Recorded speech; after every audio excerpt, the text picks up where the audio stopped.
12:10 p.m. Eastern Time, and here's what's actually happening.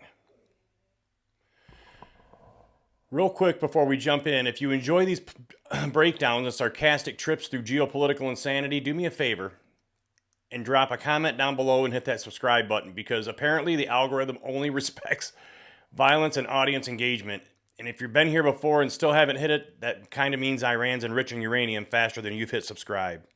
So, again, good evening, everybody. So apparently we may have a new Iran deal. Well, not a deal, not a treaty, not an agreement, not a pact, not a framework agreement, not a preliminary framework agreement.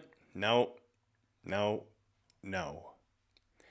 This one is reportedly a Memorandum of Understanding, or better known as an MOU. Because Washington has discovered that if you rename something enough times, eventually the American people stop asking questions. It's like when your cable company changes rate increase to customer experience adjustment. Same pain, new label. Now, according to early reports, and I'm going to stress that, early reports, the White House and Iran may be close to a temporary framework agreement designed to reduce tensions in the region, pause escalation, and eventually build toward a large agreement later on. And immediately everybody had the exact same reaction. Wait a second, because the reported structure sounds very familiar. Let's review the ingredients here. Iran limits enrichment. The U.S. eases sanctions. Inspections increase. Frozen assets may be released. Shipping tensions calm down. And everybody agrees to continue talking later. Folks, that's not a new recipe. That's leftovers. That's geopolitical meatloaf leftovers.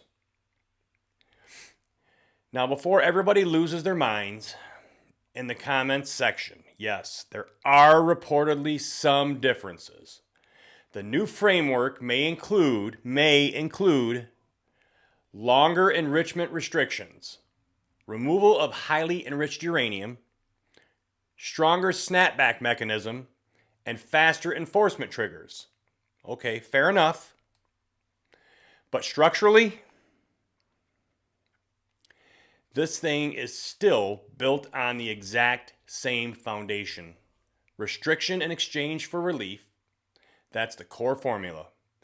And that's why people are already calling this JCPOA with a mustache.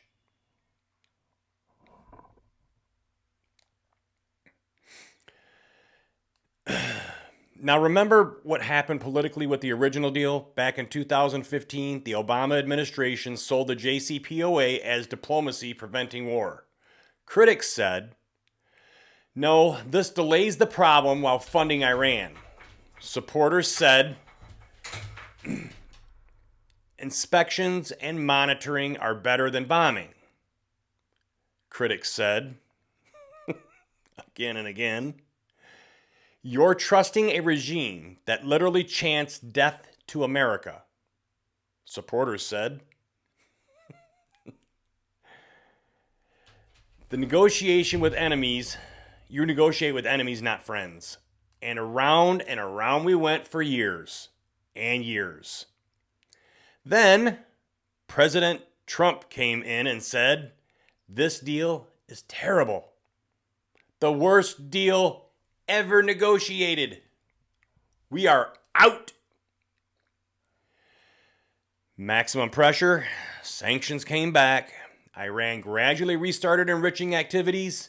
And now, after all the screaming, after all the cable news meltdowns, after all the dramatic music packages, we may end up right back at, okay, what if we limit enrichment in exchange for sanctions relief?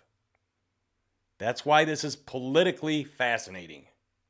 Because everybody may have to explain why the thing they once hated is suddenly acceptable, or vice versa. And folks, This is where negotiation experience matters because governments never negotiate only on paper. Never. Don't forget that. Negotiations never only happen on paper. There are always side understandings, verbal agreements behind the scenes. Always. And with that, there are uniform or unofficial assurances, private guarantees, sequencing promises, enforcement interpretations, verbal commitments, and we understand each other, conversations happening behind closed doors. And I'm going to repeat that again. We understand each other, conversations happening behind closed doors. That's diplomacy. You think international negotiations happen like, here is paragraph 4, subsection B, sentence 9, starting with, no. That's not it. It's if you stop embarrassing us publicly, we can probably delay the sanctions package until after elections. That's how humans work. And when you start seeing softened rhetoric, synchronized leaks, anonymous officials floating identical language, and media outlets suddenly using the same phrases, that usually means the outlines are already being quietly tested. That smoke usually comes from some fire. Now, to be fair here, there's also a practical reality nobody likes admitting. The alternative options are ugly because every Iran discussion eventually turns into two camps. That's right, two. We need diplomacy, or, okay, then what's plan B? And plan B usually involves oil shocks, regional escalation, shipping disruptions, proxy attacks, or outright military conflict, which is why administrations keep circling back to some version of negotiated containment. Different presidents, different branding, same math, and honestly, Washington loves Memorandum of Understandings because they're politically flexible. They're not bound by this to anybody. An MOU, or Memorandum of Understanding, is basically government relationship status. It's complicated. Not technically a treaty, not technically permanent, not technically surrendered, not technically concessions, just enough ambiguity for everybody to declare victory on television, as already happened. And let me tell you, something else hilarious, really hilarious. Watch how fast the language changes depending on who signs it. It's already happening and has already happened, depending on which reporter you listen to. If Obama signs it, historic diplomacy.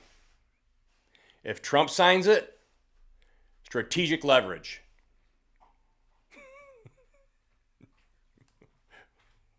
What one do you go with? If somebody else signs it, necessary realism. It's the same enrichment centrifuge spinning in a bunker under a mountain. But suddenly, the objectives change depending on the administration. That's Washington in a nutshell.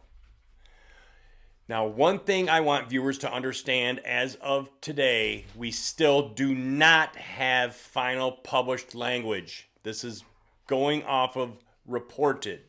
Most of this reporting is based on leaks, sourcing, and preliminary reporting from journalists citing officials, which means details matter a lot because one sentence can completely change a deal in a heartbeat. For example, temporary enrichment pause, very different from dismantlement. Monitored stockpiles, very different from removal. Sanction waivers, very different from permanent relief. And trust me, Iran needs some sanction waivers, one way or the other. One paragraph changes the entire strategic picture. That's why I think everybody needs to slow down before declaring peace is in our time. Peace is not in our time yet. Even with a signed paper, in my opinion, it does not give us peace in our time because we don't actually get to see or hear what's going on behind the scenes. Or World War III. We don't even have the full menu yet, and people are already reviewing the restaurant. But politically, again, we're speaking politically, this story is gold because both parties are now trapped by their own previous arguments. Speaking of Democrats and Republicans, that is, Democrats may have to defend a deal structure they always supported. Republicans may have to explain why a framework resembling the old deal is suddenly acceptable if they negotiate differently. Or if negotiated differently, that should be. And cable news? Oh, cable news is going to feast on this for weeks. You're going to hear historic breakthrough, dangerous concession, necessary diplomacy, appeasement, de-escalation, national security triumph. Same document, six different ways to hear it. Now, personally, I think the most important question is not, let's say this again, personally, I think the most important question is not, is this exactly the JCPOA? The real question is, what enforcement exists if this collapses again, which, in my opinion, you can't trust Iran. Because that was always the weakness critics focused on before. Trust. You can't trust Iran. They have proven this over and over and over. Not uranium percentages. Trust. Not handing over enriched uranium. Trust. Can Iran be trusted long term? Can future presidents keep the agreement intact?